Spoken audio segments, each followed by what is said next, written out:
पति और पत्नी का रिश्ता 7 जन्मों का होता है। पति और पत्नी के रिश्ते में बंधने के लिए विवाह किया जाता है। विवाह के समय पति पत्नी को मंगलसूत्र पहनाता है और उसकी मांग में सिंदूर भरता है, जो उनके रिश्ते का पवित्र बंधन होता है। लेकिन आज हम बात करेंगे पति और पत्नी के बीच सहवास की। जी हाँ, पति और पत्नी के बीच सहवास भी रिश्तों को मजबूत बनाए रखने का एक आधार होता है, बशर्ते कि उसमें प्रेम हो, काम वासना नहीं। हालांकि वर्तमान में ऐसा नहीं होता।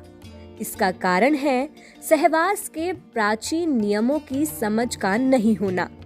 आधुनिक युग में संस्कार तो समाप्त ही हो गए हैं, साथ ही व्यक्ति स्वार्थी अधिक हो चला है। प्राचीन नियमों के अनुसार सहवास से वंशवृद्धि, मैत्री लाभ, साहचर्य सुख, मानसिक रूप से परिपक्वता, दीर्घायु, शारीरिक और मानसिक स्वास्थ्य सुख की प्राप्ति हासिल की जा सकती है। यदि व्यक्ति नियमों में बंध कर सहवास करता है तो वह संस्कारी होकर आपदाओं से बचा रहता है। आओ जानते हैं कि सहवास के वे कौन से नियम हैं जिन्हें जानकर लाभ उठाया जा सकता है और सुख को अधिक बढ़ाया जा सकता है। पहला नियम, हमारे शरीर में 5 प्रकार की वायु रहती है। इनका नाम है व्यान, समान, अपान, उदान और प्राण। उक्त 5 में से एक अपान वायु का कार्य मल, मूत्र, शुक्र, गर्भ और आर्तव को बाहर निकालना है। इसमें से जो शुक्र है वही वीर्य है, अर्थात वह वायु संभोग से संबंध रखती है। जब इस वायु की गति में फर्क आता है या यह किसी भी प्रकार से दूषित हो जाती है तो मूत्राशय और गुदा संबंधी रोग उत्पन्न होते हैं। इससे संभोग की शक्ति पर भी असर पड़ता है। अपान वायु माहवारी, प्रजनन और यहाँ तक कि संभोग को भी नियंत्रित करने का कारक है। अतः इस वायु को शुद्ध और गतिशील बनाए रखने के लिए आपको अपने उदर को सही रखना होगा और सही समय पर शौच आदि से निवृत्त होना होगा। दूसरा नियम, कामसूत्र के रचयिता आचार्य वात्स्यायन के अनुसार स्त्रियों को काम शास्त्र का ज्ञान होना बेहद जरूरी है, क्योंकि इस ज्ञान का प्रयोग पुरुषों से अधिक स्त्रियों के लिए जरूरी है। हालांकि दोनों को ही इसका भरपूर ज्ञान हो तभी अच्छे सुख की प्राप्ति होती है। वात्स्यायन के अनुसार स्त्री को विवाह से पहले पिता के घर में और विवाह के पश्चात पति की अनुमति से काम की शिक्षा लेनी चाहिए। वात्स्यायन का मत है कि स्त्रियों को बिस्तर पर गणिका की तरह व्यवहार करना चाहिए।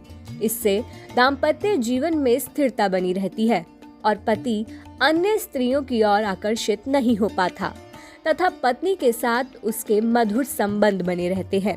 इसलिए स्त्रियों को यौन क्रिया का ज्ञान होना आवश्यक है ताकि वह काम कला में निपुण हो सके और पति को अपने प्रेम पाश में बांध कर रख सके।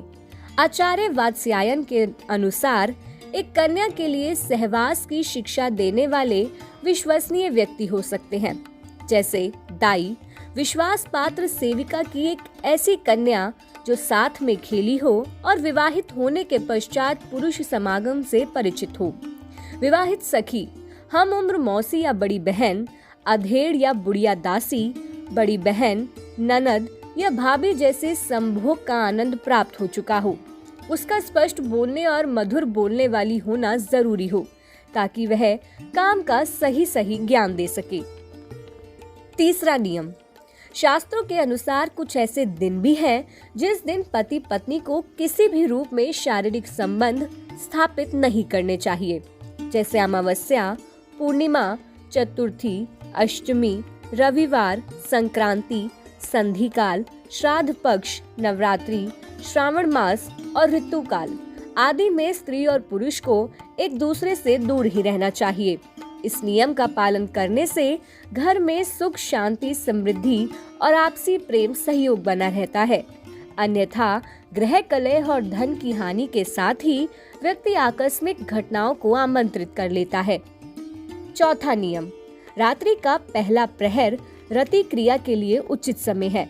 इस प्रहर में की गई रति क्रिया के फलस्वरूप ऐसी संतान प्राप्त होती है जो अपनी प्रवृत्ति एवं संभावनाओं में धार्मिक, सात्विक, अनुशासित, संस्कारवान, माता पिता से प्रेम रखने वाली, धर्म का कार्य करने वाली, यशस्वी एवं आज्ञाकारी होती है। भगवान शिव का प्राप्त आशीर्वाद ऐसी संतान की लंबी आयु एवं भाग्य प्रबल करता है। प्रथम पहर के बाद राक्षस गण पृथ्वी लोक के भ्रमण पर निकलते हैं। उसी दौरान जो रति क्रिया की गई हो उससे उत्पन्न होने वाली संतान में राक्षसों के ही समान गुण आने की प्रबल आशंका होती है। पहले प्रहर के बाद रति क्रिया इसलिए भी अशुभकारी है क्योंकि ऐसा करने से शरीर को कई रोग घेर लेते हैं। व्यक्ति अनिद्रा, मानसिक कलेश और थकान का शिकार हो सकता है एवं माना जाता है कि भाग्य भी उससे रूठ जाता है।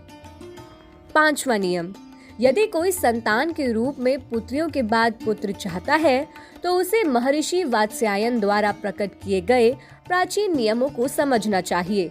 इस नियम के अनुसार स्त्री को हमेशा अपने पति के बाईं ओर सोना चाहिए। कुछ देर बाद बाईं करवट लेटने से दायां स्वर और दाहिनी करवट लेटने से बायां स्वर चालू हो जाता है। ऐसे में दाईं ओर लेटने से पुरुष का दायां स्वर चलने लगेगा और बाईं ओर लेटी हुई स्त्री का बायां स्वर चलने लगता है। जब ऐसा होने लगे तब संभोग करना चाहिए। इस स्थिति में गर्भाधान हो जाता है। छठा नियम, आयुर्वेद के अनुसार स्त्री के मासिक धर्म के दौरान अथवा किसी रोग संक्रमण होने पर सेक्स नहीं करना चाहिए। यदि आप खुद को संक्रमण या जीवाणुओं से बचाना चाहते हैं तो सहवास के पहले और बाद में कुछ स्वच्छता नियमों का पालन करना चाहिए। जन नांगों पर किसी भी तरह का घाव या दाने हो तो सहवास ना करें। सहवास से पहले शौच आदि से निवृत्त हो ले। सहवास के बाद जन नांगों को अच्छे से साफ करें या स्नान करें। प्राचीन काल में सहवास से पहले और बाद में स्नान किए जाने का नियम था। सातवां नियम, मित्रवत व्यवहार ना होने पर, काम की इच्छा ना होने पर, रोग या शोक होने पर भी संभोग नहीं करना चाहिए। इसका मतलब यह है कि यदि आपकी पत्नी या पति की इच्छा नहीं है, किसी दिन व्यवहार मित्रवत नहीं है, मन उदास या खिन्न है, तो ऐसी स्थिति में ये कार्य नहीं करना चाहिए। यदि मन में या घर में किसी भी प्रकार का शोक हो तब भी संभोग नहीं करना चाहिए। मन स्थिति अच्छी हो तभी करना चाहिए। आठवां नियम, पवित्र माने जाने वाले वृक्षों के नीचे, सार्वजनिक स्थानों, चौराहों, उद्यान, शमशान घाट, वध स्थल, चिकित्सालय, औषधालय, मंदिर, ब्राह्मण, गुरु और अध्यापक के निवास स्थान में संभोग करने की मनाही है। यदि कोई व्यक्ति ऐसा करता है तो उसको इसका परिणाम भी भुगतना ही होता है।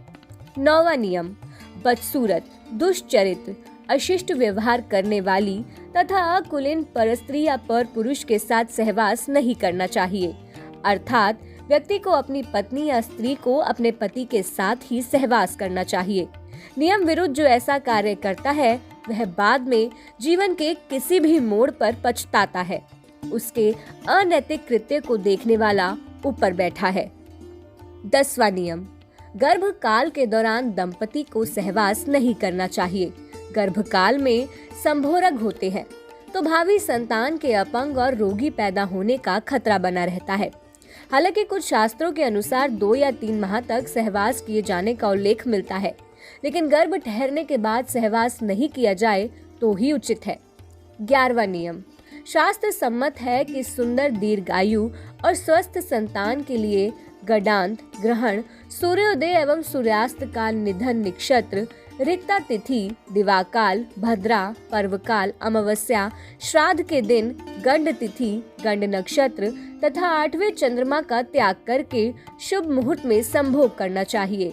गर्भाधान के समय गोचर में पति पत्नी के केंद्र एवं त्रिकोण में शुभ ग्रह हो, 3रे, 6ठे, 11वें घरों में पाप ग्रह हो, लगन पर मंगल, गुरु इत्यादि शुभ कारक ग्रहों की दृष्टि हो और मासिक धर्म में समरात्रि हो, उस समय सात्विक विचार पूर्वक योग्य पुत्र की कामना से यदि रति क्रिया की जाए तो निश्चित ही योग्य पुत्र की प्राप्ति होती है। इस समय में पुरुष का दायां एवं स्त्री का बायां स्वर ही चलना चाहिए। यह अत्यंत अचूक उपाय है। कारण ये है कि पुरुष का जब दाहिना स्वर चलता है तब उसका दाहिना अंडकोश अधिक मात्रा में शुक्राणुओं का विसर्जन करता है, जिससे कि अधिक मात्रा में पुल्लिंग शुक्राणु निकलते हैं, अतः पुत्र ही उत्पन्न होता है। 12वां नियम, मासिक धर्म शुरू होने के प्रथम 4 दिवसों में संभोग से पुरुष रुग्णता को प्राप्त होता है। 5वीं रात्रि में संभोग से कन्या, 6ठी रात्रि में पुत्र, 7वीं रात्रि में बंध्या पुत्री, 8वीं रात्रि के संभोग से ऐश्वर्यशाली पुत्र, 9वीं रात्रि में ऐश्वर्यशालिनी पुत्री, 10वीं रात्रि के संभोग से अति श्रेष्ठ पुत्र, 11वीं रात्रि के संभोग से सुंदर पर संदिग्ध आचरण वाली कन्या, 12वीं रात्रि से श्रेष्ठ और गुणवान पुत्र, 13वीं रात्रि में चिंतावर्धक कन्या एवं 14वीं रात्रि के संभोग से सद्गुणी और बलवान पुत्र की प्राप्ति होती है। 15वीं रात्रि के संभोग से लक्ष्मी स्वरूपा पुत्री और 16वीं रात्रि के संभोग से गर्भाधान होने पर सर्वज्ञ पुत्र संतान की प्राप्ति होती है। इसके बाद ही अक्सर गर्भ नहीं ठहरता।